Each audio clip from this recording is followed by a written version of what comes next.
So it's Roundup herbicide that's specially formulated for big jobs. That's the new one. On this one it says biodegradable. That's the old one. It doesn't say biodegradable anymore, so it must no longer be biodegradable. It's the same product. I imagine they don't have the right to say it anymore. It must not really be biodegradable. Be careful not to spray it in my face. Oh. I'm not a murderer. Well, I'm sure these Roundup-ready soybeans are ready to harvest today. They're probably about, I'm going to say about 11.5% moisture, so they're perfect for harvest. First heard about Roundup-ready soybeans in a farm magazine about 8 years ago, and it seemed like a neat innovation. The soybean has a protein genetically inserted into the plant, and its resistance of Roundup. The Roundup is sprayed on the plants. There are some definite advantages. If you look at my field here, you don't see weeds. When label directions are carefully followed, Roundup is not harmful to humans, animals, or their environment. Copyright Monsanto, made in Belgium. If you see any snails, don't spray them because they'll be inedible. So watch the strawberries. I'd encourage European farmers to take a look at the Roundup-ready technology. Frankly, it's very good for the environment. It's a sustainable system. So, give it a try.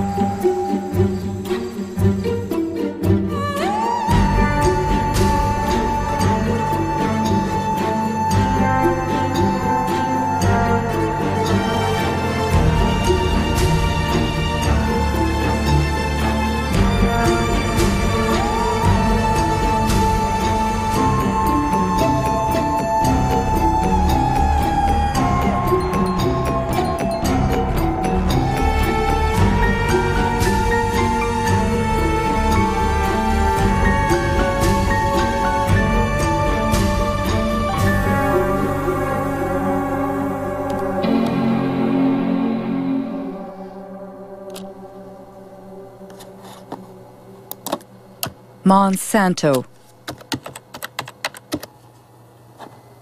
For 20 years, I've traveled the globe, and everywhere I've heard about this American multinational. But what I've heard hasn't always been positive. Wanting to know more, I surfed the web for months to put the pieces of the puzzle together. On its website, Monsanto positions itself as an agricultural company that aims to help farmers produce healthier food while reducing agriculture's impact on our environment. Its leading product is Roundup, the world's best-selling herbicide for the last 30 years.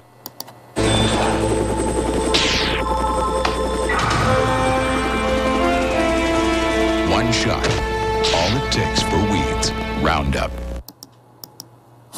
Monsanto is also the world leader in biotechnology. 90% of the GMOs grown on the planet belong to them. Most of them have been genetically modified to resist the application of Roundup, like Roundup-ready soybeans.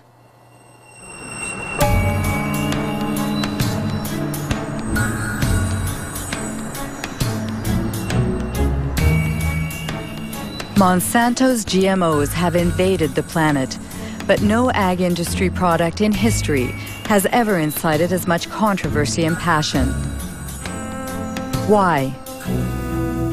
What's at stake with GMOs? And could the company's past shed some light on what the company is or claims to be today? Founded in St. Louis, Missouri in 1901, it was not always an agricultural company. It was one of the largest chemical companies of the 20th century. Chemistry is working for you, and very likely Monsanto is working for you. Monsanto, where creative chemistry works wonders for you. The wonders boasted about in this commercial made Monsanto one of the most controversial companies in the industrial era. Agent Orange, aspartame, bovine growth hormone, PCBs. These chemically created oils used worldwide as coolants and lubricants in electrical equipment were the jewels in Monsanto's crown for over 50 years. They were called Arachlor in the United States, Pyrrolin in France, and Clofen in Germany, until they were banned in the early 1980s. Monsanto PCB.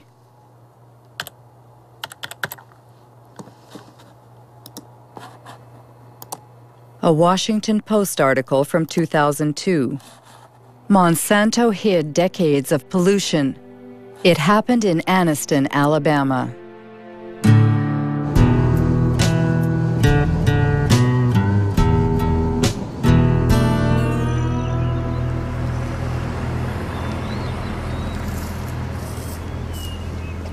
Terry was my baby brother. He died in 1971 from a cancer of the brains, or a tumor of the brains, cancer of the lungs, and hurries of the heart. He was 16. In the last 3 years, I have lost more friends. They died from illnesses, cancer, sugar diabetes, hepatitis, all these different ailments that comes with PCBs, and they have been related to PCB.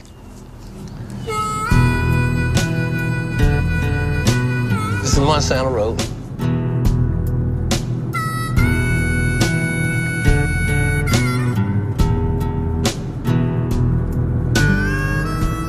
This is all just a black area, minorities that live in this area. But every one of these homes was like contaminated. They just cleaned that yard up over there to the right about 6 months ago. These was all homes. These people lived here, and they had to move. The houses was torn down.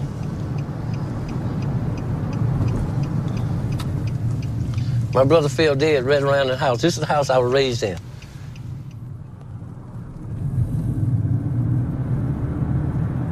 See this grass right here? They buried PCBs over here. Monsanto got permission to bury PCBs in Anniston. And this is Snow Creek right here, where they put the cement in here. It comes from the plant discharging to PCBs all the way down through here. And it was poisoning. They never told anybody, but they told the state. The state didn't tell us.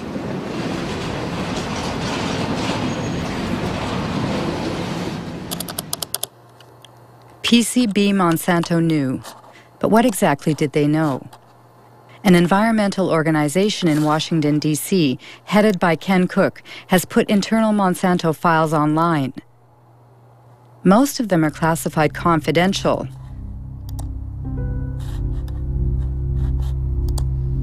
FYI and destroy. 1937, exposure to PCBs provokes systemic toxic effects and acne-form skin eruption. In 1961, 2 workers developed hepatitis symptoms after a pipe broke in a factory using PCBs. In 1966, Monsanto scientists placed fish in Snow Creek's water. All were dead in 3.5 minutes. Pollution, a letter addressed to sales executives in 1970. This is the one that really tells you the story. They're saying, we can't afford to lose $1 of business. Their neighbors in Anniston were not told about the poisoning that they were inflicting upon them because they didn't want to lose $1. It was only when lawyers went to court on behalf of people in Anniston and forced the company through the legal system to disclose these internal secret documents that we knew what they knew. They knew the truth from the very beginning. They lied about it. They hid the truth from their neighbors. They hid the truth, in many cases, from the government authorities. And when they did share information with government authorities that should have been acted upon, the government authorities, instead of siding with the people who were being poisoned, sided with the company. They sided with Monsanto. It was outrageous, absolutely unforgivable.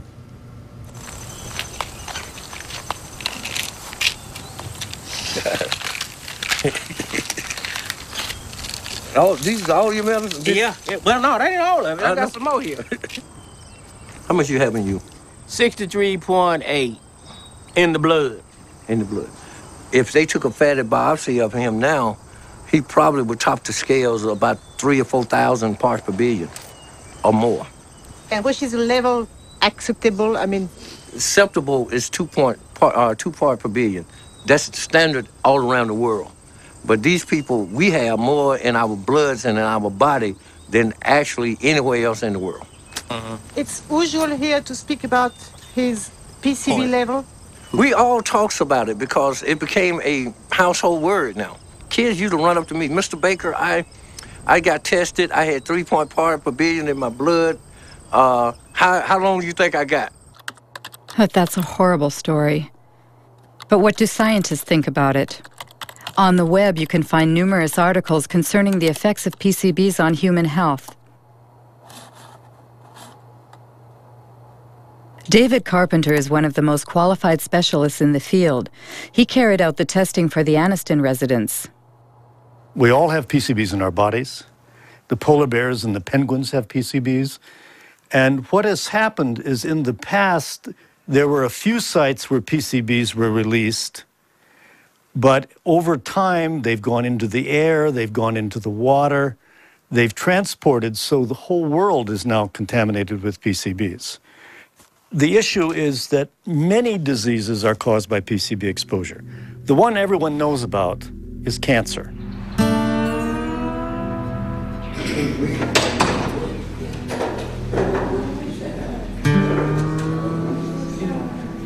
My test results stated that I had 202 parts per billion in my system. Women that get pregnant and have PCBs in their body will have a child with a reduced IQ.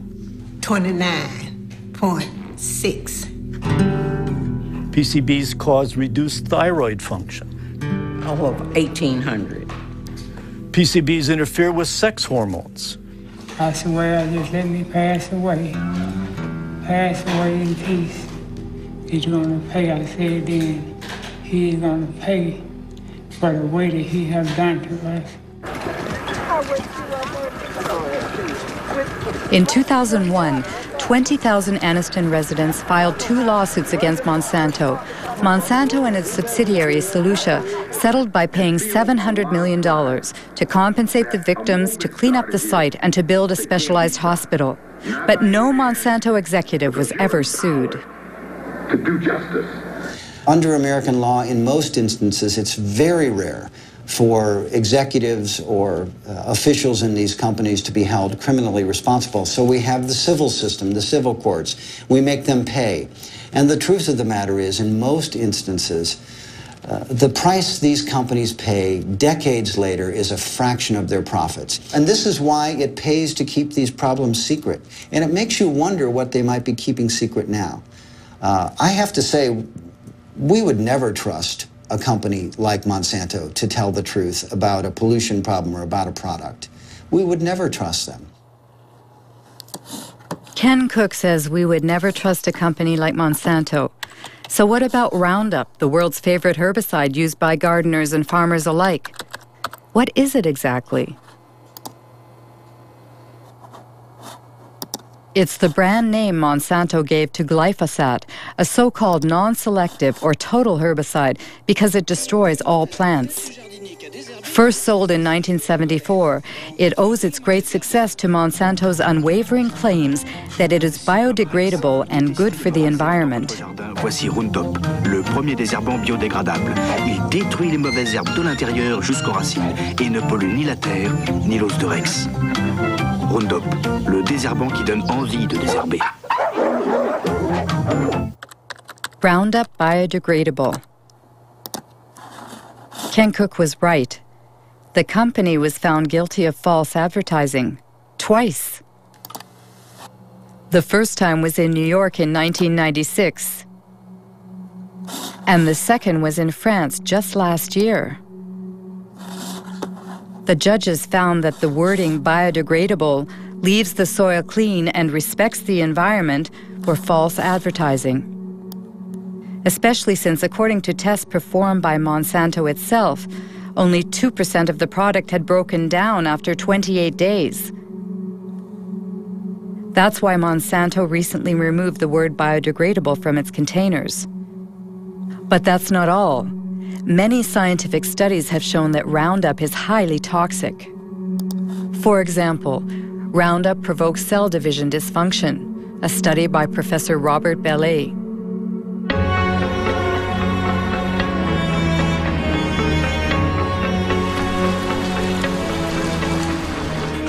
Professor Bellet works for the National Center for Scientific Research and the Pierre and Marie Curie Institute in France. He has studied the effects of Roundup on fertilized sea urchin eggs. The big surprise was that Roundup has an effect on cell division. We saw very quickly that Roundup affected a key process in cell division.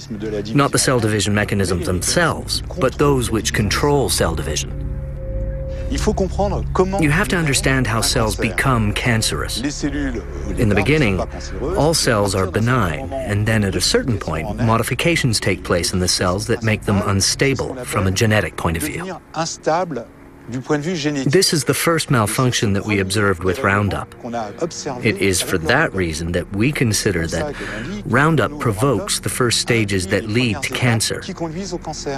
We're careful not to say it provokes cancer, because we won't see the cancers develop for 30 or 40 years. It was immediately clear how important these findings were for product users, especially since the tested doses were well below those which people normally use, and we said to ourselves, gosh, we really have to let the public know about the dangers as quickly as we can.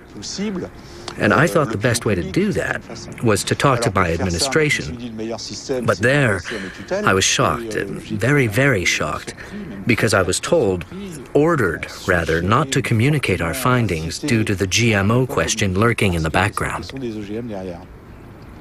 What an incredible account. Roundup's toxicity was hidden to protect the development of GMOs. So let's go back to the creation of GMOs. According to Monsanto's site, Roundup-ready soybeans, introduced in 1996, were the first bioengineered crop to be approved in the United States. Farmers using these seeds belong to the American Soybean Association, whose address is on Monsanto's site. John Hoffman is its vice president and an ardent biotechnology advocate. In the spring, I will go out and spray one pass of Roundup to burn down the weeds that are growing in the early spring. And about 6 or 7 weeks later, I'll spray a second pass of Roundup. And that controls the weeds for the year. Before we had Roundup technology, this field would have had weeds. We would have had to walk through and pull the excess weeds by hand. It was labor intensive. So the Roundup Ready system saves me time and it saves me money. It seems Monsanto's new wonder has what it takes to entice farmers. But how does it work? How can the soybean plants survive being sprayed with Roundup? This is a soybean cell. The core of this cell contains its DNA, in which the bean's genetic structure is encoded.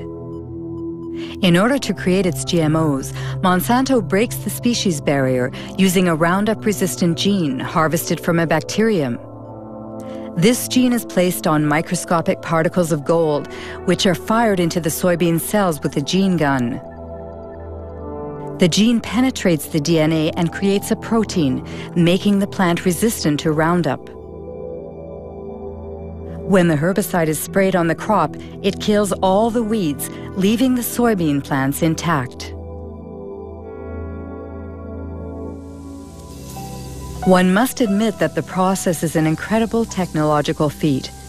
But these soybeans engineered to withstand such a powerful herbicide are destined for our dinner plates. They must have been thoroughly tested before being put on the market. Who was the Secretary of Agriculture at the time? Dan Glickman, Bill Clinton's Ag Secretary from 1995 to 2000.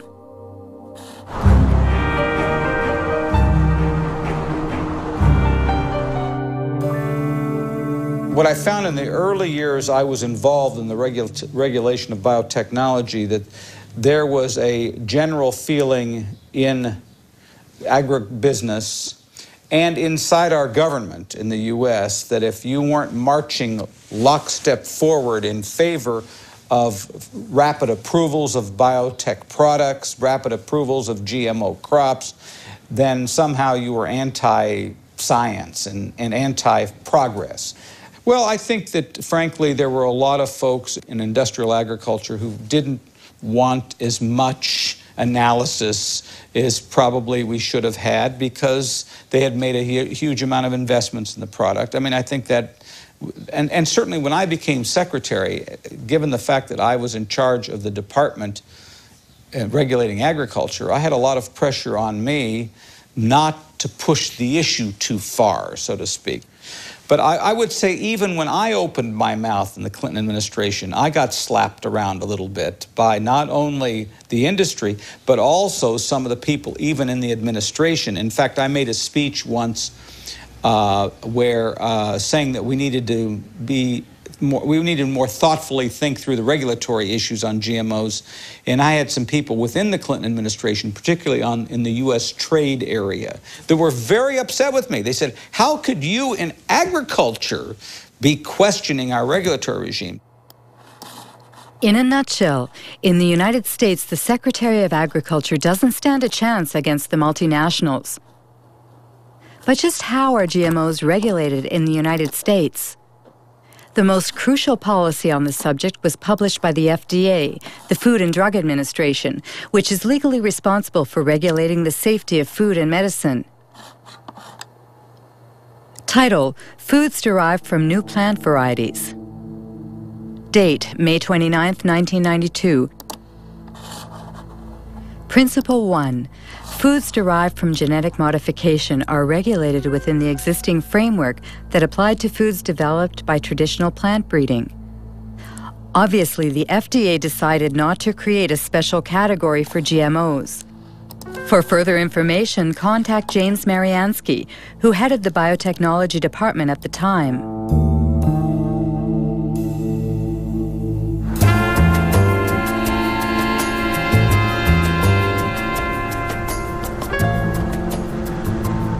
Basically, the government had taken a decision that it would not create new laws, that it felt there were already sufficient laws in place that had enough authority for the agencies to deal with new technologies.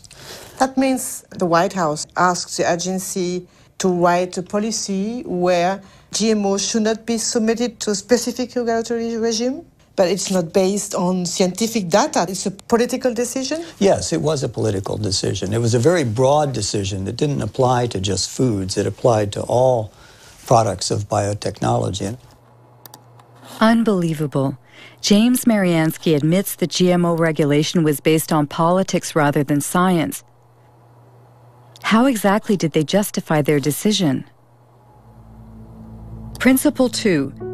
The components of food as a result of genetic modification of a plant will be the same as or substantially similar to substances commonly found in food. In other words, the FDA considers that a genetically modified plant is equivalent to its conventional counterpart. What they call the principle of substantial equivalence has been adopted around the world, and it's at the heart of the debate between biotech supporters and GMO foes. How could the FDA decide that a GMO crop is the same as a conventional plant? What we do know is that the genes that are being introduced currently, to date, using biotechnology, produce proteins that are very similar to proteins that we've consumed for many centuries. That's the FDA's official position on the matter, which was toppled by Jeffrey Smith, author of several books on GMOs. Michael Hansen, scientific expert for the Consumers Union of the United States. And writer Jeremy Rifkin, who was the first to denounce the principle of substantial equivalence. The reason why GM crops are here is based on a deception that occurred in the FDA.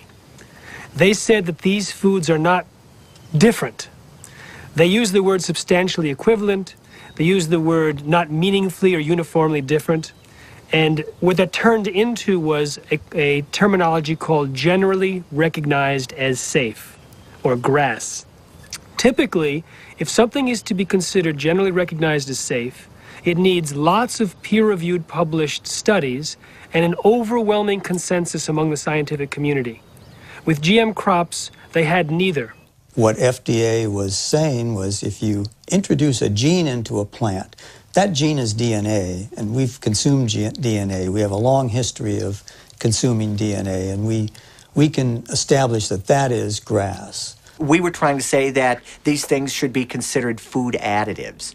When you want to put a new coloring agent in a food, the tiniest bit of coloring agent or a preservative or some other tiny chemical, that's considered a food additive, and you have to go through all these procedures to show it's that it meets the criterion of reasonable certainty of no harm. But when you genetically engineer a food which can cause untold differences in that plant, they don't require anything. Here in Washington, if you were to have an evening and go out and get a drink at one of the local haunts where all the lobbyists hang out, everybody would laugh about this. They all know this was a joke, this substantial equivalency. This was simply a way to paper over the need for these companies, especially Monsanto, to move their products into the environment quickly with the least amount of government interference. And I should say they were very, very good at getting their interest expressed. I remember meetings that we had where the Monsanto scientists met with the FDA scientists, and they went through the kinds of modifications that they were making and how those were being done. And basically what they were also saying to FDA is, how will these products be regulated? I have never seen a situation where one company could have so much overwhelming influence at the highest levels of regulatory decision-making as the example of Monsanto with its GM food policy in the government. Exceptional news footage actually shows George Bush Sr. visiting Monsanto's research facility 9 years before Roundup Ready soybeans were first sold. What I'd like to do today is show you some of the steps we go through when we're moving genes from one organism into another. And you'll actually be doing the very little manipulations we do in the laboratory, where we take DNA, cut it apart, mix different pieces together, and then rejoin them, splice them back together. This tube contains DNA that was made from a bacterium. DNA would look the same whether it was from a plant or an animal. What are we saying here? Oh, I see. And this will lead you to do what? To have a stronger plant, or a plant that's resists herbicide? In this case, it resists the herbicide. I see. We have a fabulous herbicide. This is a chemical that will... When George Bush Sr. toured the company's headquarters, he was Ronald Reagan's vice president, and deregulation was this Republican administration's watchword. The intention was to boost industry by eliminating what White House hardliners called bureaucratic hurdles, like health and environmental safety testing, which were Monsanto's key problems. We have before USDA right now a request to test this for the first time on a farm in Illinois this year. And again, hallucinating about it, we'll lose another year. Yes, we will. And then the expense goes out and nothing happens because you can't do it. Yeah, and I would say, quite frankly, we have no complaint about the way USDA is handling it. They're going through an orderly process. They're making sure that as they deal with these new things, they do them properly. And now, if we're waiting until September and we don't have our authorization, we may say something different. Huh? Call me. We're in a dereg business. In 1988, when George Bush Sr. was elected President of the United States, Dan Quayle became the new Vice President. 4 years later, he announced the American policy concerning GMOs, drafted just as Monsanto had wanted. We are taking this step as part of the President's Regulatory Relief Initiative, now in its second phase. The United States is already the world leader in biotechnology, and we want to keep it that way. In 1991 alone, it was a $4 billion industry. It should reach at least $50 billion by the year 2000, as long as we resist the spread of unnecessary regulation. Do you think it was really a conspiracy? A conspiracy is a strong word. From a corporate standpoint, it was a brilliantly executed takeover. Early on, a gentleman by the name of Michael Taylor became the deputy administrator of the Food and Drug Administration right at the time that they were about to set out their policy. Who is Michael Taylor? On the internet, only a single image remains of the man who once wielded his power so discreetly. Today he heads a foundation called Resources for the Future.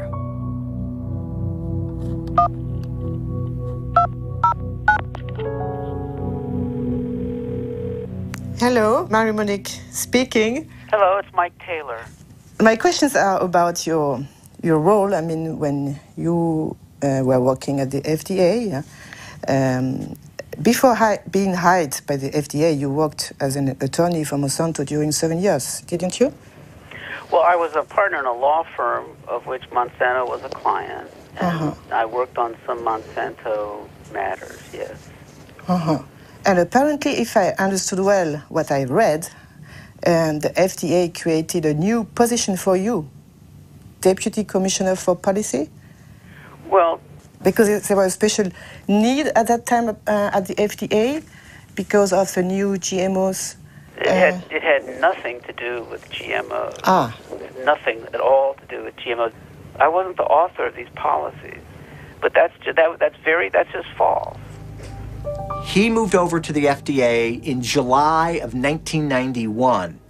Up until that time, he was at a law firm called King & Spalding. His personal clients included not only Monsanto, but the International Food Biotechnology Council. And he had drafted for them a proposal for how they would like to see genetically engineered foods regulated.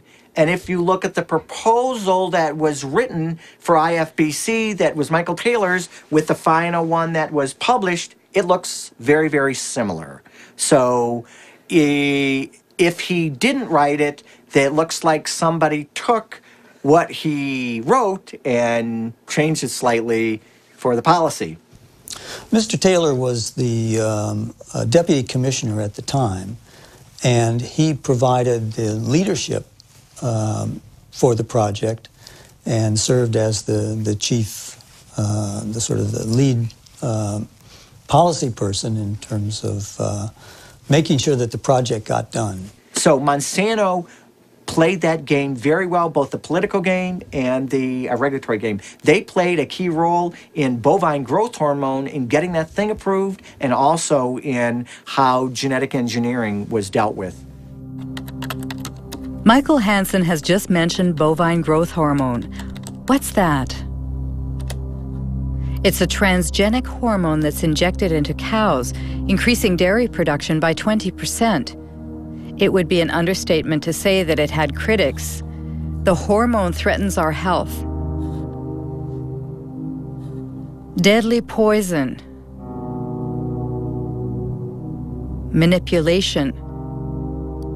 Called RBGH for a recombinant bovine growth hormone, Monsanto began selling it to dairy farmers in 1994 under the brand name Posilac.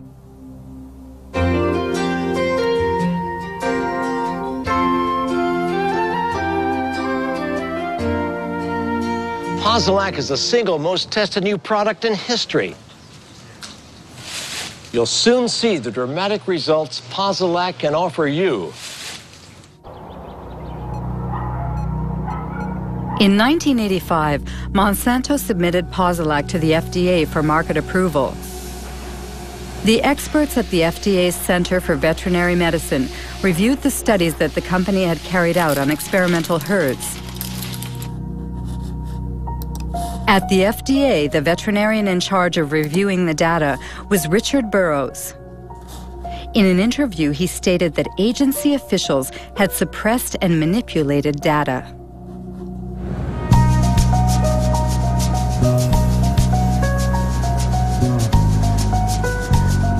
The data that they came in with lacked a lot of insight into the dairy industry. They didn't ask crucial questions about these diseases, and that is mastitis, which is infection of the mammary gland, and reproductive problems. So when the first data came in and that was missing, I said, all right, guys, you need to go back and get information. So that set it back probably 2 or 3 years. Did you warn the FDA about your concerns? They pretty much just sidetracked me. They pulled in, my boss pulled in other people that were closer to him, and I saw less and less of the data. Even the things I had asked for to be done, I didn't, like the mastitis studies, I never really got to see a lot of that because they figured, well, if you're in the way, we'll get you out of the way. So they sidetracked me. Eventually I was fired. One day I was escorted to the door and told that was it. I was done. Have you been threatened? Yes, mainly by the lawyers for Monsanto, because when I was going for my appeal, they told my lawyer that if I went in and revealed any company secrets in my defense, that they would sue me. In the end, the FDA was forced to reinstate this conscientious veterinarian. He eventually resigned, disheartened. On the internet, there's also talk about files that were stolen from the FDA and sent to Dr. Samuel Epstein, who heads the Cancer Prevention Coalition.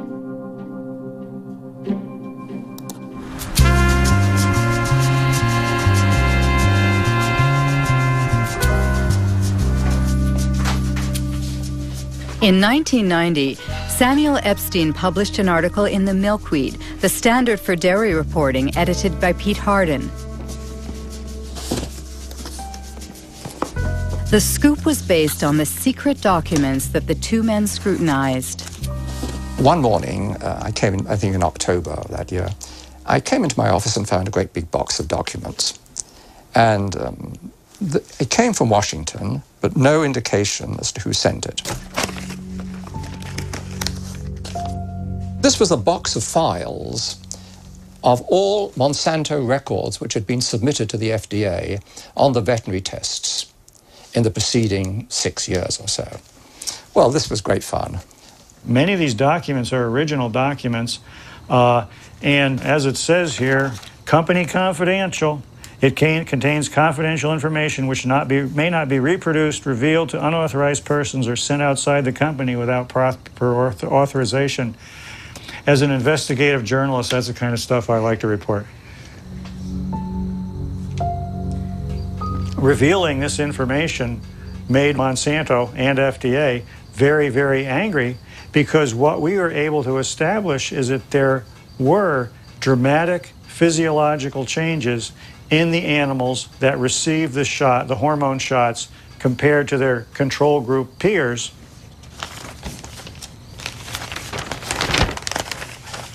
For example, we see the ovaries of the cows receiving the synthetic hormone in the different treatment groups were, for the right ovaries, 34% larger, 42% larger, and 44% larger. Elsewhere in the stolen files, it shows how there were severe problems with the reproduction of these treated animals.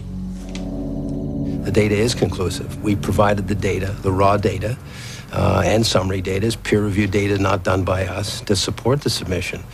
Every health authority who has looked at bovine somatotropin has found that it is completely safe for consumers. For Monsanto, the hormone is not only safe, it is actually beneficial for consumers. Because the chemical composition of the milk is not altered as a result of Posilac, the manufacturing and taste properties do not change. It's untrue or lie, whatever adjective you want to use. It's a very different product. It's a very, very different product in many, many ways. First of all, as there's a high incidence of mastitis in the cows, there'll be pus in the milk. And then you'd find antibiotics given to the cows to treat the mastitis. So a wide range of antibiotics would be in the milk. Apart from that, and very, very importantly, very substantial increases in levels of IGF-1, or insulin-like growth factor 1. There have been a series of studies, somewhere in the region of 60, relating increased levels of IGF-1 and breast, colon, and prostate cancers. Absolutely incredible. Are there other countries that have approved RBGH? Apparently, the hormone was banned in Europe and Canada. Canada? That's strange because Health Canada usually models its decisions on the FDA's. RBGH, scandal at Health Canada. Monsanto accused of attempt to bribe Health Canada for RBGH. Margaret Hayden, I swear that the evidence I shall give on this examination... In October 1998, 3 scientists from Health Canada testified before a Senate commission in order to stop the approval of the transgenic hormone. The scandal was made public by whistleblower Dr. Shiv Chopra. Shall be the truth, the whole truth, and nothing but the truth. So help me God. My question to myself was, what truth am I going to tell? The one I know or what the minister is telling me to tell? And that was my conflict. I would ask each one of you, have any one of you been lobbied by Monsanto? Any one of you? No. Dr. Hayden? I did attend a meeting back approximately about, I believe, 1989-90, and Monsanto representatives had met with myself and my supervisor, Dr. Drennan, and my director, Dr. Messier, and at that meeting, an offer of $1 to $2 million was made by the company, and I don't know any more about what became of that, but my director indicated after the meeting that he was going to report it to his superiors. How did Monsanto react? Well, Monsanto did not deny that they made the offer of $1 to $2 million at this meeting. They later on tried to say, oh, this was an offer of research in Canada to do some more studies in cows in Canada or whatever. So anyway, that's what happened in Canada. The drug was not approved. So the European Parliament, based on what revelations in Canada, banned it forever. And then all of a sudden, we 3, Margaret Hayden, Gerard Lambert, and I, were dismissed for disobedience. And we fired. All 3 of us were fired, and those fights are now in courts. Bovine growth hormone! The United States Congress also opened an investigation at the request of RBGH opponents who oppose the ban on labeling milk as RBGH-free. Interestingly enough, the investigation was never completed. Government purchases of milk surpluses. Bovine growth hormone, BGH, is a test of consumer acceptance of genetic engineering. In the garbage. In the garbage! The cow hormone drug was simply the first major application of biotechnology to food production, and Monsanto is a very powerful corporation with many linkages to top-level persons in government. I think the prevailing ethic at the federal government was biotechnology is so important that we can't let a few little questions about cow safety or human safety get in the way. The reason the FDA approved it is it appeared to be that there was a lot of people that used to work had key positions that had worked for Monsanto, came over to the FDA and managed to get the FDA to approve it. It's revolving doors that move up. It's kind of like a double helix, a spiral. Revolving door? Yes, revolving door. The revolving door is not just in agriculture. It tends to be in many areas. Donald Rumsfeld was the CEO of Searle, which was a Monsanto subsidiary.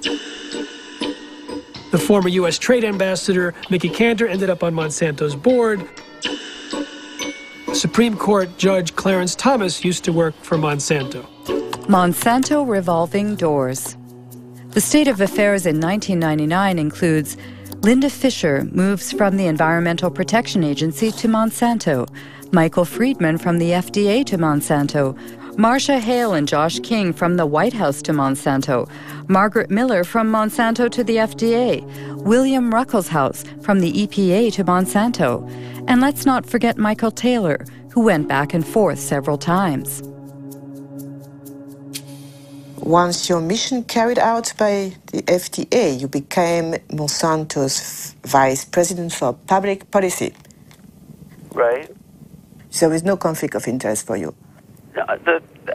No, and again, the rules are the rules, and I played within the rules. I think in terms of public acceptance, it's been one blunder after another. If you're trying to have a strategy for having the public understand and accept the new technology, having the first application of it be related to milk, which we already have more than we need, it created, it helped create a climate of suspicion. I think the idea that companies are not required in every case of a GMO to submit the product to FDA, such as is required in Europe, I think that from a public confidence, public acceptance standpoint, that's not a sufficient system.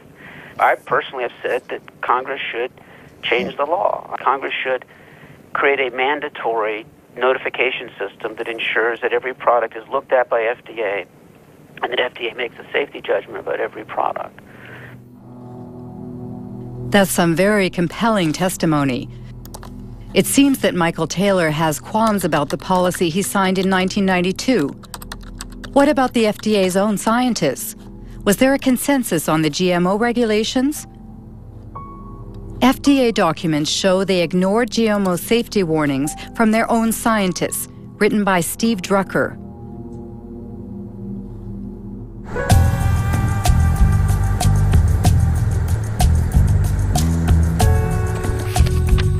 Lawyer Stephen Drucker represents a coalition of nonprofit associations. He sued the FDA, forcing it to declassify its internal files on GMOs. We received over 44,000 pages from the FDA's own files, and they revealed that the FDA has been lying to the world since 1992, if not before. But they continue to lie. They are still lying. They claim that there's an overwhelming consensus in the scientific community that genetically engineered foods are as safe as their conventionally produced counterparts, and they claim that there has been sufficient data to back up this consensus. Both of those claims are blatant lies. There are several examples. For instance, Dr. Louis Priebel of the FDA's microbiology group wrote, quote, "There's a profound difference between the types of unexpected effects from traditional breeding and genetic engineering," unquote. Then Dr. Priebel added in his memo that some of the aspects of genetic engineering may be more hazardous. The concern expressed by the FDA's various scientific experts was so clear and unmistakable that the FDA official whose job it was to track and summarize the scientists' input, Dr. Linda Call, wrote a memo to the FDA biotechnology coordinator, Dr. James Mariansky. According to the internal FDA's files, which have been declassified now, there were many in-house critics, among the scientists of the FDA, about the proposed policy. I have, for instance, a memorandum sent to you by Linda Call. Right. She stated, "The processes of genetic engineering and traditional breeding are different. Traditional breeding are different, and according to the technical experts in the agency, they lead to different risks." Different risks. The point was that we had many people with many different views. Linda Call, of course, wrote that in her memo, but in fact, when we finished the policy, all the scientists agreed with the policy. Now, FDA, of course, looked at the use of genetic engineering and has no information that simply the use of the techniques creates products that differ in safety or quality.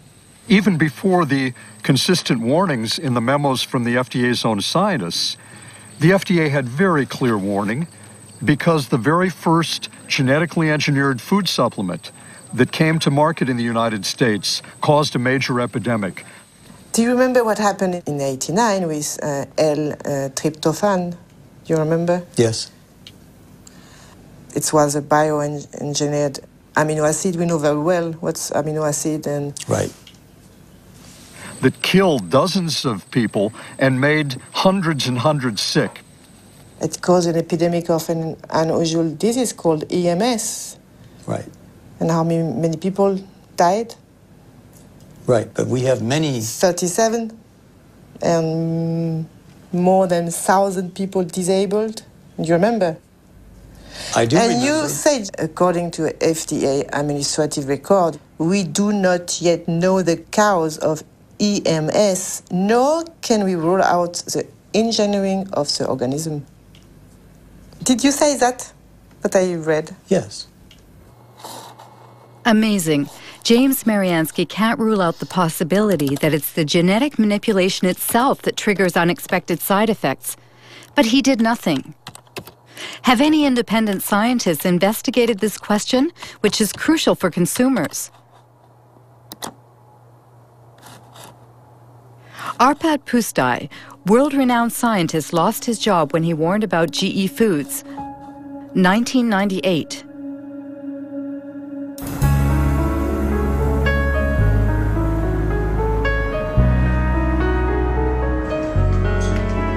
Arpad Pusztai worked for the Rowett Institute in Scotland. At the Ministry of Agriculture's request, he led a study on genetically modified potatoes with a budget of over €2 million and a staff of 30 researchers to prepare the arrival of GMOs in Great Britain. We were all enthusiastic about it. I was enthusiastic about it. The ministry thought that if we did this study, looking at all aspects, then it would be an endorsement of GM. And when they introduce it, they would say that the foremost laboratory in Europe, nutritional laboratory, had looked at them and they found them all right. Arpad Pusztai specializes in lectins. These proteins function as an insecticide protecting plants against aphids. Rowett scientists had created potatoes that were resistant to aphids and into which they introduced a snowdrop gene, which produces the lectin in question. Beforehand, they verified that in their naturally occurring state, lectins themselves do not pose a health risk. The genetically modified potatoes were tested on rats. It had twofold effects. First, it started to increase a proliferative response in the gut. And that you don't like because this is possibly, I'm not saying that it is cancerous, but what it does, it can have an adjuvant effect on any chemically induced tumor. The other thing is the immune system was certainly got into high gear. And that was, we don't know whether it's good or bad, but it certainly did recognize the GM potatoes as alien. And we were convinced that this insertion is causing the problem and not the transgene. As I said, the transgene, when we did it in isolation, even at 800-fold concentration didn't do any harm. It was a very important point because the American FDA is going on by about a neutral technology. And what we did say and what we did publish was actually corroborated, confirmed that it was not the transgene which was the problem, but it was the technology. While the first shipments of genetically modified soybeans were arriving in Great Britain, Arpad Pusztai's superiors authorized him to be interviewed by the BBC. As a scientist actively working on the field, I find that it's very, very unfair to use our fellow citizens as guinea pigs. They will never forgive me for that. Monsanto did see the importance of our findings. Don't worry about it. Even before the broadcast went out, they already knew because the Scottish Crop Research Institute did get a lot of money from Monsanto, and they were not slow to understand the implications. The day after the interview's broadcast, Arpad Pustai was fired and the research team dismantled. Dr. Stanley Ewan was in charge of evaluating the impact of GM potatoes on the rat's internal organs. He no longer has any illusions about scientific independence. I was extremely, angry and very, very concerned. It's like your whole world is disappearing under your feet. What's going on? But you see, they start to discredit Stanley as well. It's not just Arpad and me. Stanley was made to retire and he was discredited at the university. As well? Oh, yes. Oh, yes. It was very hard indeed. Monday, it was wonderful work. Tuesday, it was rubbished. I had one or two ideas of what was happening, but a very imprecise idea until 8 years ago, almost exactly, I was at a dinner dance. And next to me at the top table was someone from the Raud called Dutteroy, who happened to say, I said, isn't it awful what's happening to Arpad? Yes, he said, and did you not know that there were not one, but 2 phone calls from Downing Street to the director? And then, of course, I saw clearly what was happening, that this was something sort of supranational, if you like, some pressure being put on Tony Blair's office to stop this work because it was perceived by the Americans to be harming their industrial base, the biotech industry, in other words. The Arpad Pustai scandal triggered a massive rejection of GMOs in Great Britain, led by Greenpeace. A year later, Robert Shapiro, Monsanto's CEO at the time, agreed to participate in a teleconference organized by the environmental organization. This is the only existing video footage of the former CEO. He was responsible for moving the company into the biotechnology era with its new slogan, Food, Health, and Hope.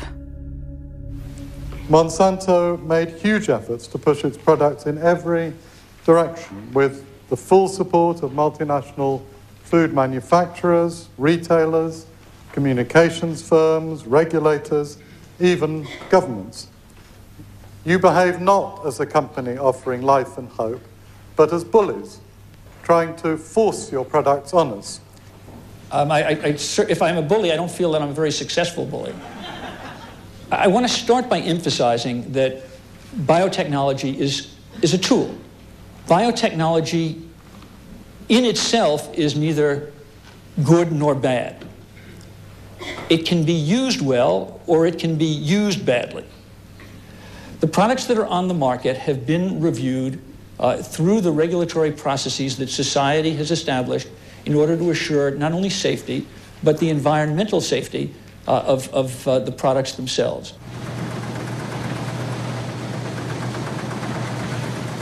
After 10 years on the market, Roundup Ready soybeans account for 90% of all the soybeans grown in the U.S. In fact, 70% of the food in American stores contains bioengineered elements. Unlike Europe, consumers cannot make an informed decision because GM labeling is forbidden, a direct consequence of the principle of substantial equivalence. You know, I've got a soybean in my hand here, and I can eat this soybean. It's very safe, very safe. I think FDA is confident that the soybean, in terms of food safety, is as safe as other varieties of soybean. How is the FDA confident about that? It's based on all the data that the company provided to FDA that was reviewed by FDA scientists. And so it's not in the company's interest to try to design a study in some way that would mask results. How can James Mariansky be so sure?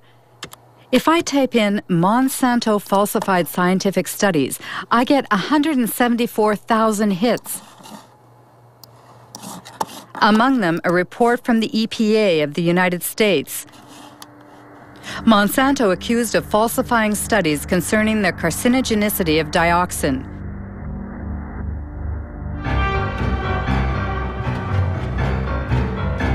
The story began in Nitro, in a Monsanto factory that produced a powerful herbicide called 2,4,5-T.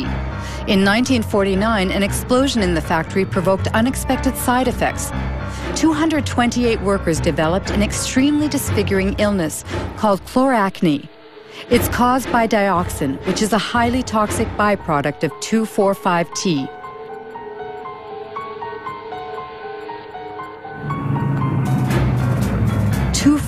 T was the main ingredient in Agent Orange, the defoliant used by the U.S. Army during the Vietnam War. During the war, 40 million liters of Agent Orange, containing 400 kilograms of pure dioxin, were sprayed on trees in southern Vietnam. 3 million people were contaminated, including thousands of American soldiers. Even some 40 years after the end of the war, dioxin continues to claim more victims. We know today that this poison provokes cancer and serious genetic malfunctions.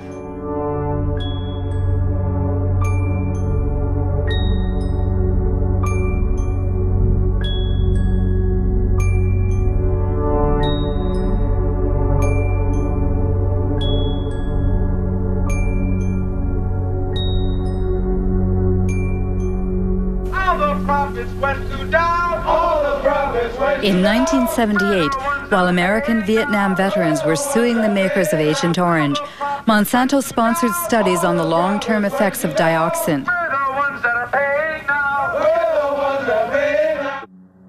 The company paid scientists to compare the health of workers who had been exposed during the Nitro plant's accident 30 years prior to the health of non-exposed workers.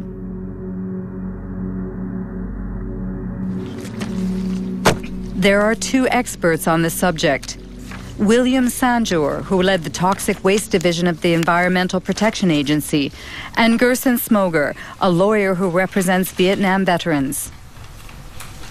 In 1990, Dr. Kate Jenkins, a colleague of mine at EPA, wrote a memorandum pointing out that allegations had been made that those studies, some of those studies that Monsanto had conducted were flawed.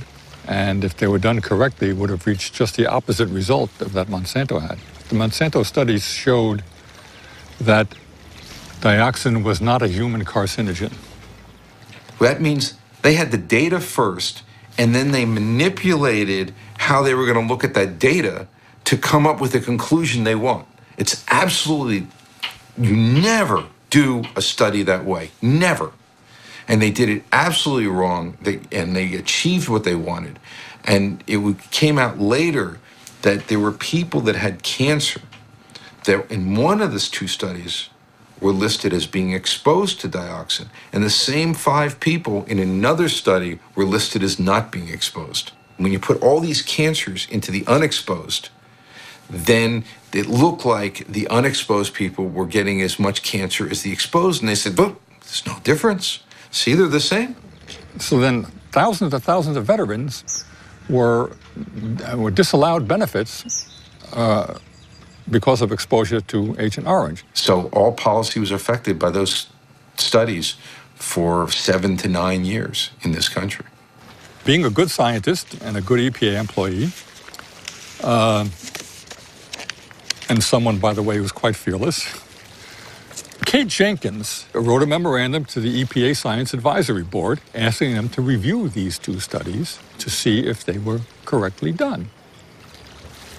The fact is, there was no investigation of Monsanto. It didn't exist. Nobody investigated those studies. Nobody, period. What they investigated was Kate Jenkins, the whistleblower. They made her life a hell. They harassed her. They changed her jobs. They persecuted the poor woman. If you think of Monsanto today, they are telling that their GMOs, for instance, are sound and safe. Do you trust the company? I wouldn't believe a word that company says, nothing. I might trust some independent source who investigated their claims, depending on who that independent source was and how good they are and how independent they are. Precisely. In order to prove the safety of Roundup Ready soybeans, Monsanto carried out a study which was published in 1996 in a well-respected scientific journal.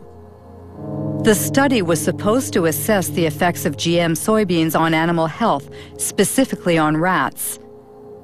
This study was thoroughly reviewed by both a Danish scientist, now deceased, and the Norwegian specialist Ian Prime. I'm afraid to say, value this study very poorly indeed. It's very disappointing, very disappointing.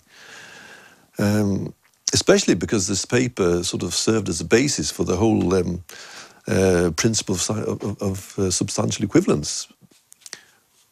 I can just cite, which is again a bit surprising, although the animal feeding studies provide some reassurance that no major changes occurred. Now, some reassurance, now that's not good enough. I want 100% reassurance, not just some reassurance. They talk, for example, about the, on page 723, except for the darker brown colour, livers appeared normal at necropsy. I mean, you can't do that without looking inside. You have to look at the content inside the liver, taking sections, showing under the microscope that there is no difference. They've used, for example, older rats. Obviously, again, if you want to avoid any problems, okay, use an adult. But if you want to see if any changes are evident, then you should use younger individuals, of course. In some ways, you can say it's bad science because a lot of the data that they should have shown isn't shown. But did you try, for instance, to get access to the raw data? I didn't. A colleague of mine did, and spent quite a frustrating length of time going through different offices and so on. But finally, the answer was the answer was no. If there was nothing to hide, then there should be no problem. You should be willing to distribute your material for anybody to work on. And when you keep it tight, then you suspect that there's why is this the case?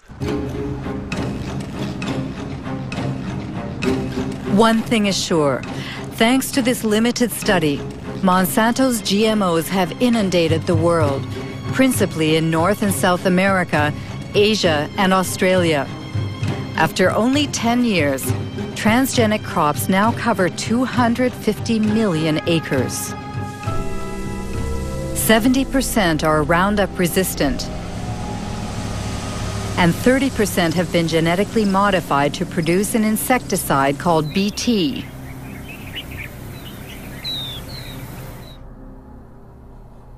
Since 2001, the company has published a yearly document titled The Pledge Report, a kind of ethics statement in which Monsanto tries to justify its business practices.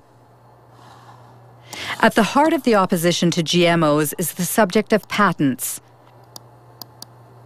This is what Monsanto calls their intellectual property, which are supposed to protect their investment. In North America, every farmer who buys bioengineered seeds must sign a technology agreement in which the farmer promises to respect the company's patent on the modified gene. Biotech crops are protected by U.S. patent law. And so I may not in any way save seed to replant the following year. It's something that is a protection for Monsanto, for biotech companies, because they literally invest millions and millions of dollars to produce this new technology. And how can Monsanto know that someone, for instance, replant harvested seeds?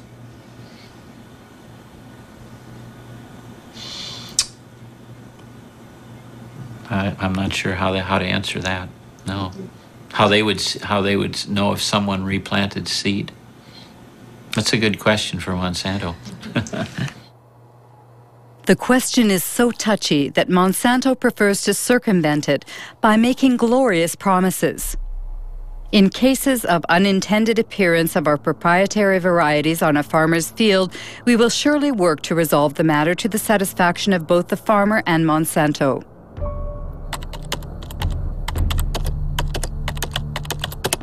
The reality seems much less idyllic. The Center for Food Safety in Washington, D.C. published a study on farmers sued by Monsanto for having not respected its seed patents. It found at least 100 lawsuits and many bankruptcies. Among the victims, Troy Rush, an Indiana farmer.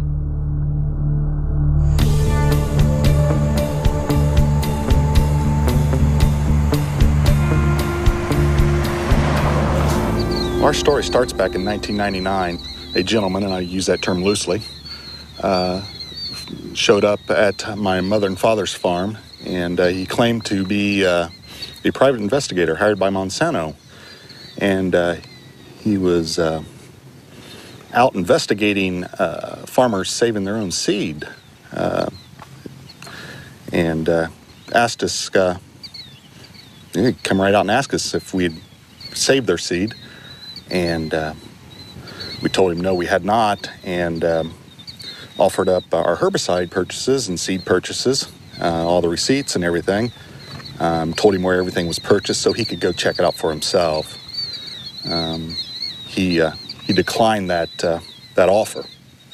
And what occurred is then they sued us. Monsanto filed a lawsuit against myself, my father, and my two brothers. And Monsanto presented us with documents that they claimed were samples taken from our farms. To obtain those samples, Monsanto had to have trespassed upon our land without our permission and stole those samples. That year, I recall we had 492 acres of Roundup Ready soybeans. And they were grown under contract for a company for seed. And the contract was very specific. It spelled out the specific fields, so it wasn't a problem in isolating those fields. Everybody knew it. And why did you settle out of court with Monsanto? Well, after 2.5 years of this, the family was just destroyed. The stress involved in this, I mean, they're in essence threatening 5 generations of work. And if they would to prevail on something like this, it's all gone. They take it all away. They take it all away. Good morning. Morning, sir. How are you this morning, Troy? I'm well. How are you, David? Still surviving? Good. Troy Roush and David Runyon grow conventional soybeans. They have been victims of the so-called gene police. Created by Monsanto to enforce its law in the fields, the gene police sow fear in rural America, where farmers denounce the totalitarian methods used in a GMO-dominated world. I have some pictures here for you, Troy, I'd like for you to look at. Okay. Here's what I have done, Troy, to help prevent re-entry on my farm of anyone coming onto my farm. It was in July of 2003, and they came, it was the latter part of July, they came to my house. It was like 7 p.m. Who came? Monsanto employees. And they presented me a business card. And they asked me a few questions about the kind of soybeans I plant, the kind of corn I plant, where I market my crops, and so I said, okay, that's the end of the conversation. Yeah, patents have changed. They've changed everything. It revolves with a relationship of trust with neighbors. That is gone. Myself, I probably only have 2 farmers that I talk to that are close to me. Are they really afraid, the farmers? Of course they're afraid. You can't defend yourself against these people. They've created a little industry that serves no other purpose than to wreck farmers' lives. Of course they're afraid. Does it mean that you're afraid, for instance, that the neighbor can snitch on you? Yes. Yes? Yeah. Yes. All you have to do is dial 1-800. Dial 1-800 Monsanto. Or no, I'm sorry, 1-800 Roundup. I remember encouraging farmers to call this toll-free number and turn their neighbor in. And why does Monsanto do that? Well, the reason they do it is control. Seeds? Yeah. They want to control the seed. They want to own life. I mean, this is the building blocks of food we're talking about. They are in the process of owning food. All food. Between 1995 and 2005, Monsanto acquired over 50 seed companies throughout the world. These companies produce corn, cotton, wheat, and soybean, and also seeds for tomatoes, potatoes, and sorghum. Everywhere, people worry about Monsanto's monopoly, which in the long term threatens to wipe out all non-transgenic varieties. Monsanto doesn't agree and speaks only about the benefits of biotechnology, especially in developing countries like India. Our products provide significant economic benefits to both large and small growers. In many cases, farmers are able to grow higher quality and better yielding crops.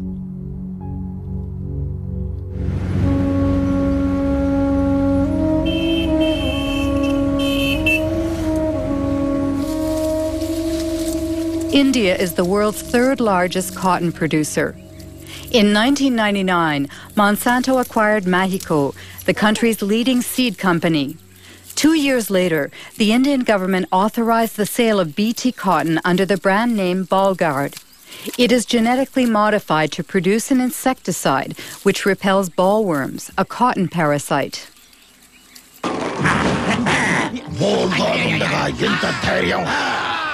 బోల్గార్డ్తో రాత్రి పగలు రక్షణ చూసారా Bollgard శక్తి యొక్క వాగ్దానం spray తక్కువ లాభం ఎక్కువ Bollgard ప్రతి విత్తనాలు కాయదొలుచు పురుగులతో పోరాడే శక్తి.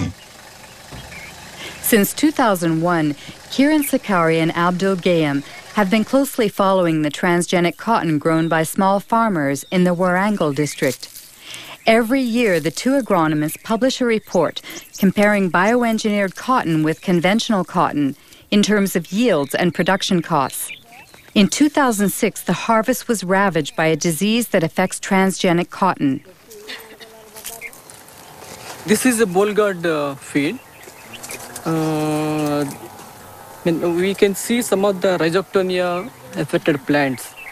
You see, if you remove the bark of a healthy plant, it won't be like this, like threads.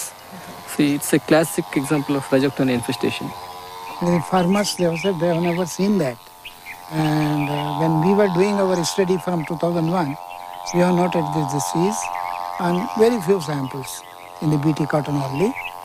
And as the time passed, the spread was seen more and more in the BT fields as well as some non-BT fields also. But I personally feel that there may be some interaction, undesirable interaction between the host plant where the gene was introduced and the gene which is carrying the BT. And that has introduced the weakness in the plant not to resist this rhizoctonia. I have seen the website of the Monsanto. BT cotton reduces 78% of the pesticide reduction and pesticide consumption, and it gives you 30% better yields. But it's an utter flop. After 90 days, invariably you have to spray for bollworms, even on the BT cotton. How do you explain that so many farmers are buying BT seeds? See, presently the option is is getting narrower and narrower to the farmer. During the current season, even farmer wanted to go for non-BT. There was no non-BT hybrid seed available in the market.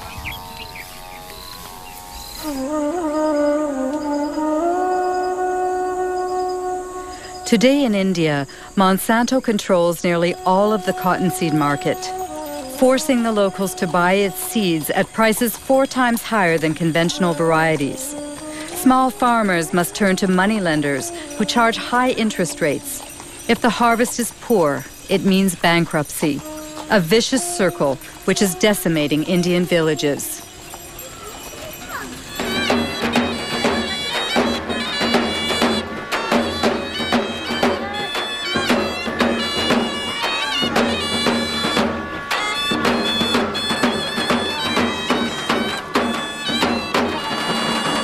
आज जे आपल्या इथं आत्महत्या झाली ती कशामुळे झाली? BT cotton. अजून काय कारण होतं? कर्जबाजारी. वय काय होतं? 25. हा, ही consumed pesticide 1 litre pesticide.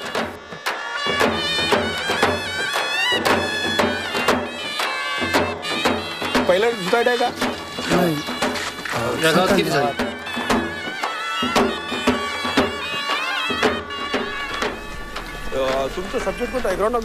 Tragedies like the one we've just witnessed occur 3 times a day in the Vidarbha region, where BT cotton was introduced in 2005. Of course, cotton farmers committing suicide is not new in India, but the GM crops are causing it to skyrocket. However, in this battle that pits David against Goliath, Few dare to publicly denounce this international scandal.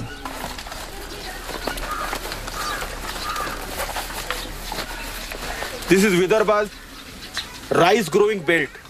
So if you see, the minimum suicides are there. But this is the cotton growing area.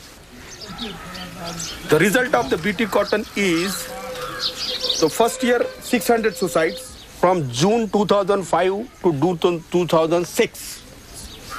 Second year, still today, within 6 months, 680 suicides.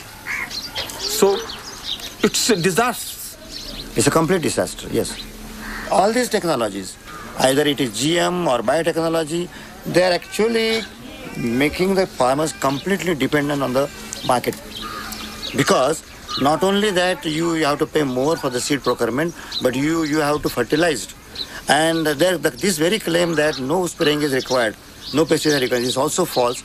When Monsanto claims in advertising that GM crops are adapted for small farmers, what do you think it's? Our experience shows that it is completely false. It's completely false. It's a lie.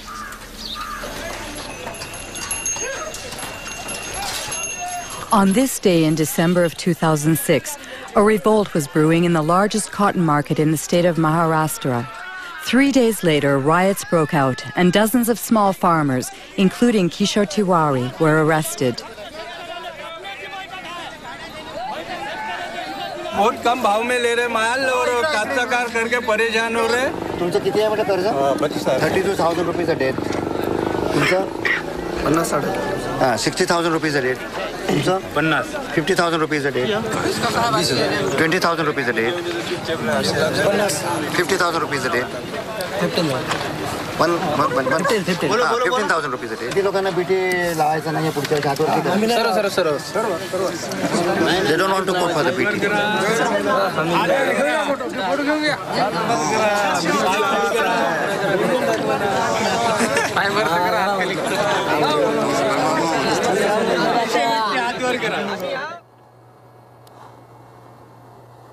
Seeds of Suicide is the title of a book by physicist Vandana Shiva. She won the Alternative Nobel Prize and heads the Navdana organization, which aims to conserve traditional seeds.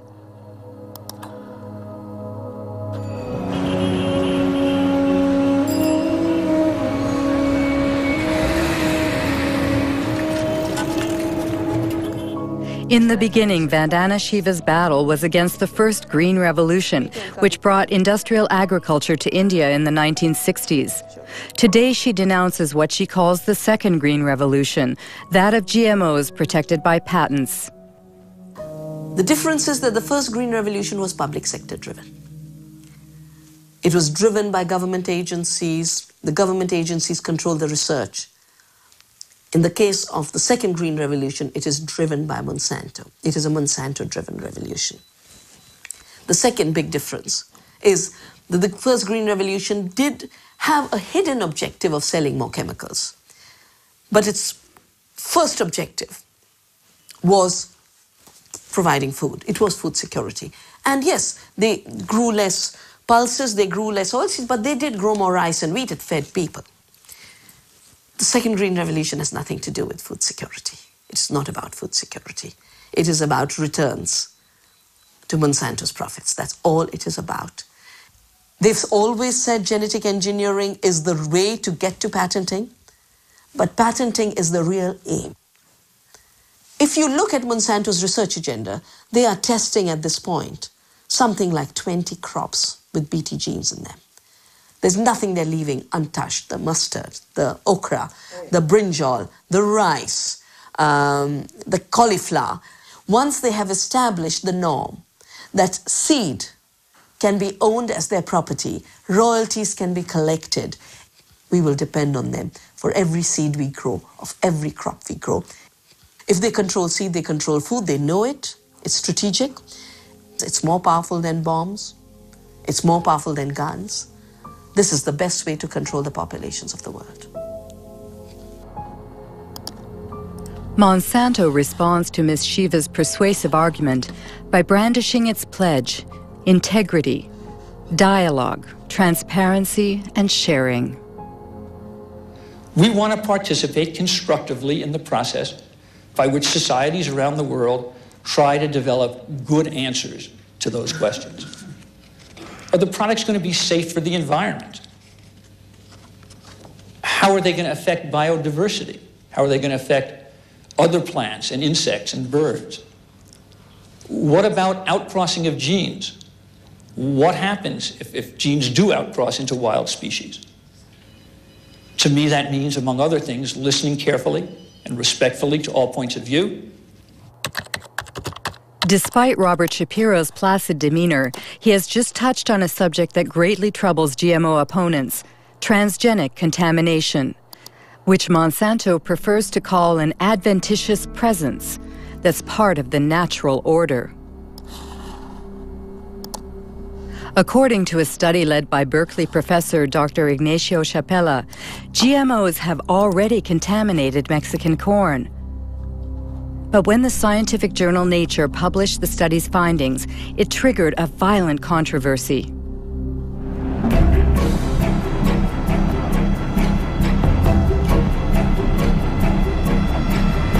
I had been working for 15 years with indigenous communities in Oaxaca, in Mexico, and they had been developing the capacity to analyze their environment themselves. One of my students went to try and train people to detect transgenics. We brought with ourselves a positive control. That was a can of corn from the US that we knew was transgenic, and we were looking for a negative control. And we thought the best negative control is going to be corn from the local places, because we all believed that was the cleanest, the most well-preserved source of corn in the world. So the surprise came when we looked at these samples and we discovered that the samples that we all believed would be non-transgenic had already transgenic DNA within them. It was a very big surprise for us to discover that these land races of corn that were kept by people locally and supposedly maintained over 10,000 years had already been reached by transgenic contamination, mostly from the US.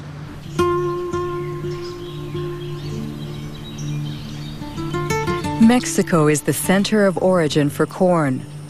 More than 150 local corn varieties can be found in just the southern region of Oaxaca. This extensive biodiversity is a treasure, the world's genetic reservoir of corn. Millions of Mexican farmers have maintained it for thousands of years. This corn is for the family? Yes, only for the family. We use it to make tortillas. This year is a good size, so we'll save it as seed for next year's planting. You don't buy your seeds? No. You exchange them? Yes, it's our ancient barter system.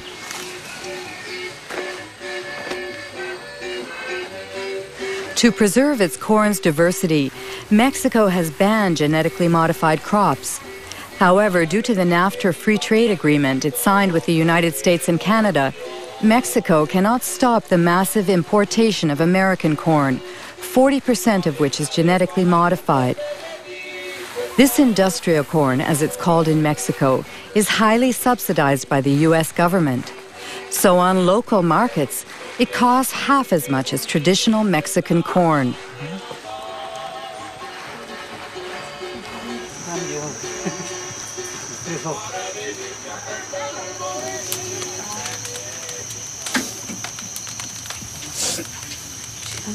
Do you always make your tortillas with local corn? Yes. It's natural and has a better yield.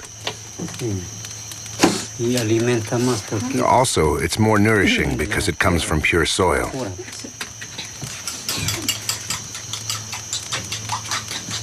That's blue corn. In the past, my ancestors only planted this kind of corn. Today, we maintain it as well. It existed before the Spanish conquest. Yes, there's another kind of conquest. What's the new conquest? It's the transgenic conquest that wants to destroy everything by making local corn disappear so that their industrial corn can dominate. If they succeed, we'll be dependent on multinationals. We'll be forced to buy the fertilizer and insecticides they sell, because without them, their corn won't grow. Whereas the local corn grows very well without fertilizer or herbicide. Look at it. It's very beautiful.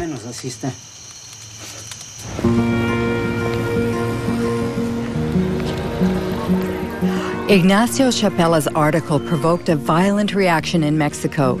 Since then, the National Ecology Institute has confirmed the contamination of Mexican corn. Roundup Ready and Bt genes have been found in corn from 5 regions of the country.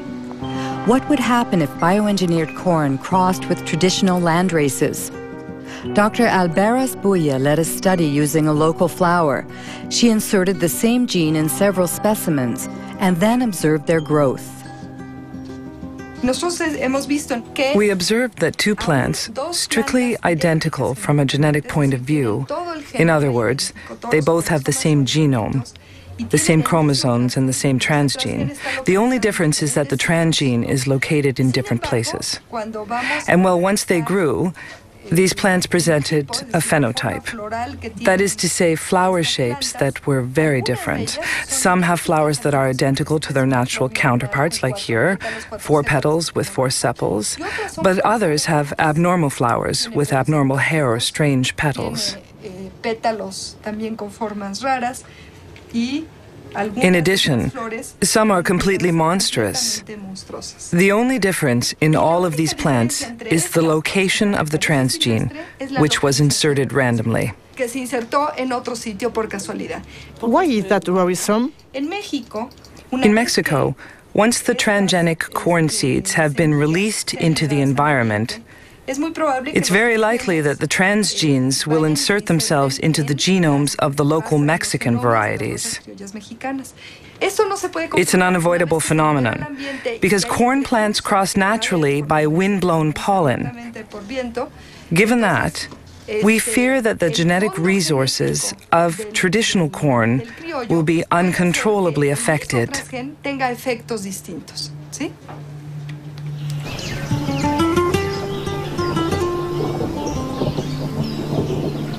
Buenos días, los seguimos invitando para que... Good morning. We invite you to attend a meeting about the new diseases which are infecting our corn because of transgenic contamination.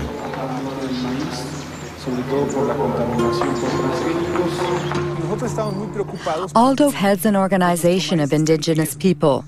For 2 years, he's been leading an information campaign in Oaxaca communities, where Elena Alberas fears have already been confirmed in the fields.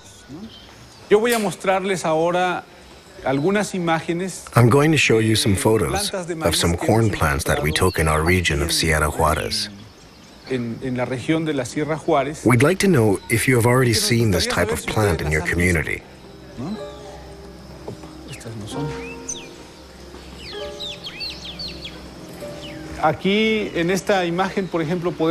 You can see that some very strange things are going on. This plant, for example, has a branch here and another one there. Normally, a corn plant is not like that.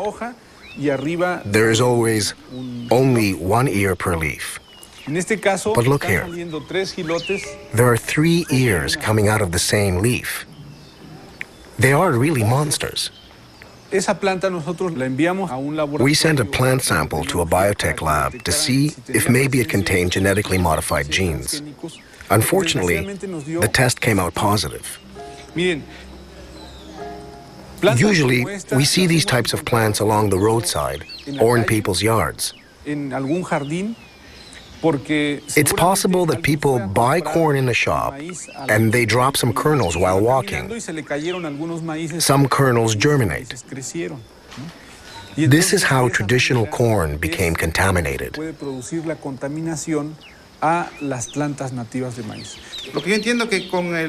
From what you've said, if we don't manage to stop their spread in our fields, Soon we'll be forced to buy our corn seed because our own won't work anymore. That's very troubling. What should we do? First of all, if you find a strange plant, you should immediately remove its stamen, because that's where its pollen comes from. In any case, you must be very vigilant in monitoring your plants.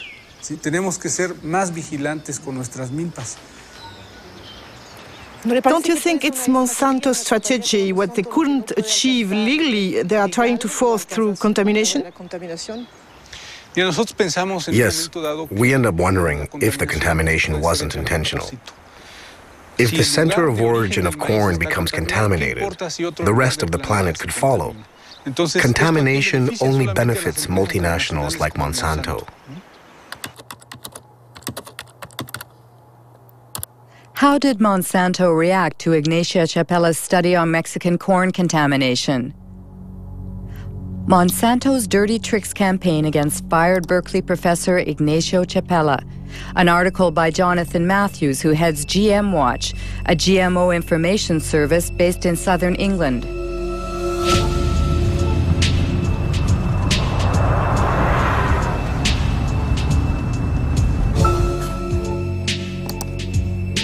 According to Jonathan Matthews, Ignacio Chapella was a victim of a campaign launched on AgBioWorld, a pro-GMO internet site.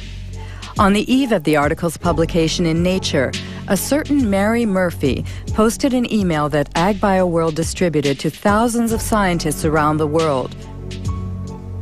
She wrote, "Activists will certainly run wild with news that Mexican corn has been contaminated by genes from GM corn."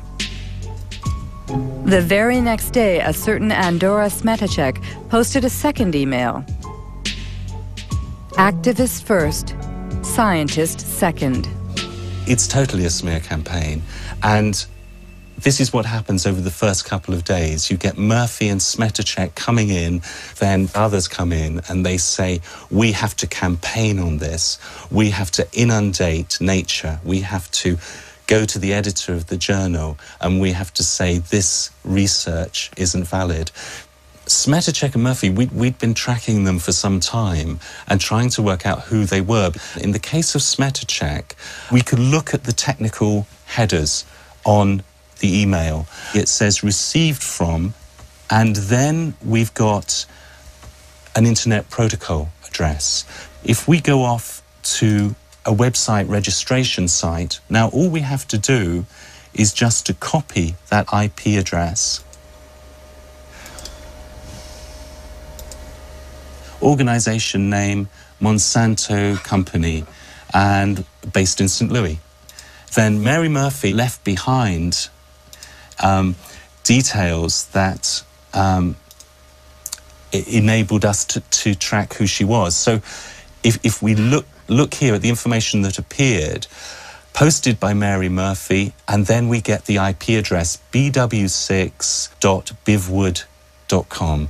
When we found that that was the original name of a PR agency called the Bivings Group, we quickly found out that on their client list was Monsanto, that this was an internet PR firm for Monsanto.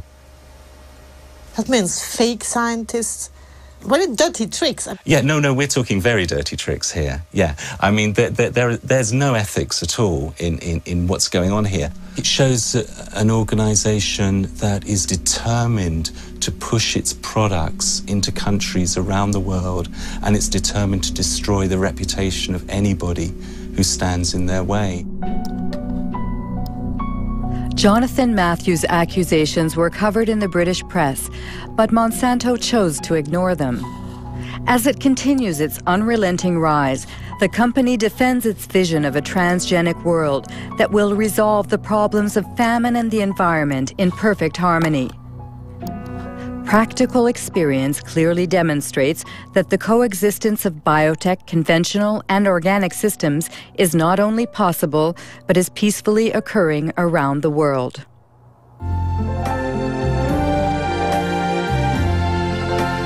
I see trees of green. Imagine um mundo que preserve a natureza, o ar, os rios, onde a gente possa produzir mais com menos agrotóxicos, sem desmatar as florestas. Você pensa num mundo com transgênicos.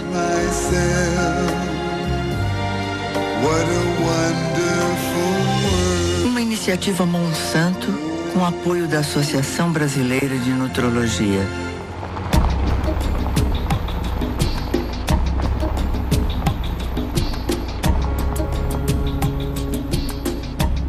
A transgenic world already exists in South America, where 100 million acres of Roundup-ready soybeans were planted in 2007.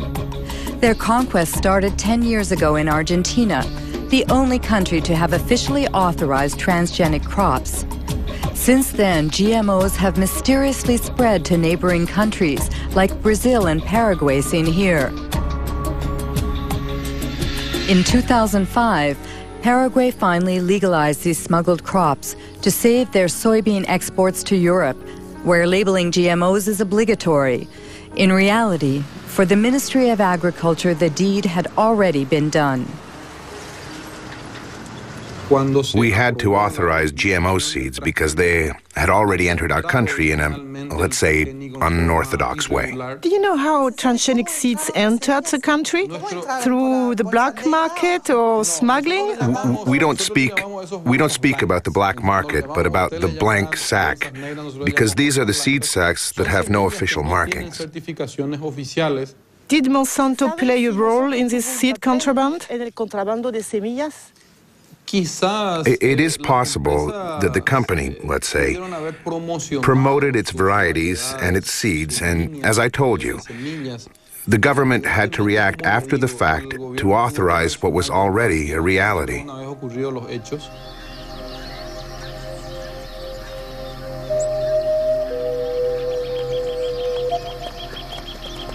Whatever the origin, contraband has been profitable for Monsanto. As soon as the crops were legalized, the company obtained the right to collect royalties on each ton of soybeans the country produced, just like in Brazil. Since then, there has been no let-up in Paraguay's deforestation and the expulsion of many small farmers who refuse to relinquish their small plots of land. Jorge Galeano leads a small farmers organization which is fighting against the progression of what he calls the green desert. What we have here is an example of a GM extension of soybeans. In fact, it's a monocrop that destroys everything in its path. Before here, there were fields containing everything that a family needed to live. Plants, trees, manioc, corn. Do you think that a GM crop can coexist with the crops of the small farmers? No, we are sure it can't. There are two incompatible models that can't coexist.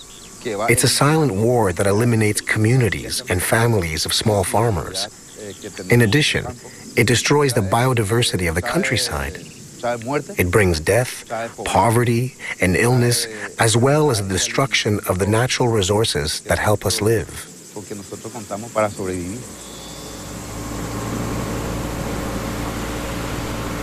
Today, Roundup is sprayed all over Paraguay by plane or mechanical spreaders driven by unprotected farm workers. The herbicide is sprayed right up to people's front doors or near the subsistence crops of small farmers. Every year, crops are destroyed and thousands of people contaminated. Like this family, which is surrounded by Monsanto's GMOs. The parents are worried about their son Pedro because every day he has to cross the soybean fields to sell his mother's homemade corn tortillas.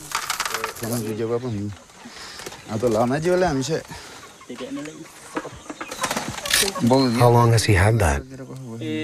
It started 15 days ago. It started on his foot and then it spread. That's how it starts.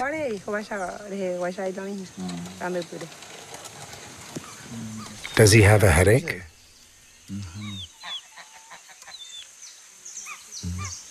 Is he eating? Very little. Today he didn't want to eat what I prepared for him. He only drank a little fruit juice. And his brother? He eats better, but it's difficult.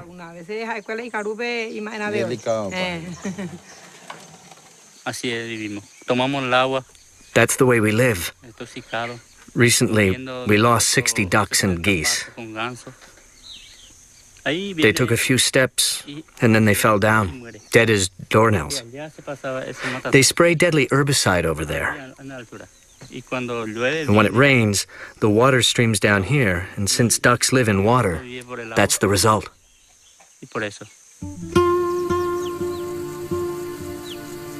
In Paraguay, 70% of the farmland is owned by only 2% of the population. With GMOs, the concentration is increasing. 3/4 of the soybean producers are foreigners staking claims for this new green gold. The ban on animal-based feed after the mad cow epidemic and the recent biofuel craze have caused soy prices to soar, triggering a rush to Roundup-ready crops. According to the last census in Paraguay, each year 100,000 people leave rural areas to live in urban slums. An estimated 70% flee Monsanto's genetically modified soybeans, which are destined to feed Europe's chickens, cows, and pigs. We are going to talk about the production model of GM soybeans promoted by Monsanto.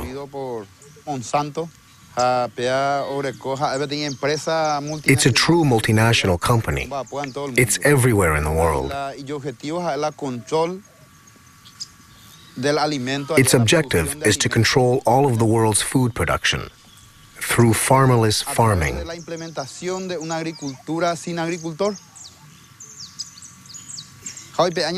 The result is that Monsanto is depriving us of our food sovereignty, of our ability to feed ourselves without depending on anyone else. That is why we say that we must fight for our independence, for our land.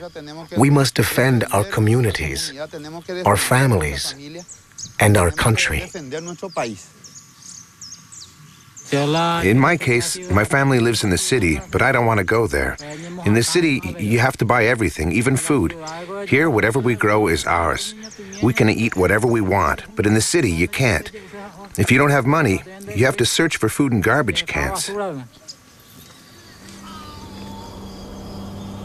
I'd like to add that these families' struggle to survive touches all of us. In 2007, Monsanto employed 18,000 workers in 50 countries. In 2007, its stock prices continue to rise, and its profits have reached $1 billion. Its shareholders include not only pension funds and banks, but also hundreds of thousands of small investors.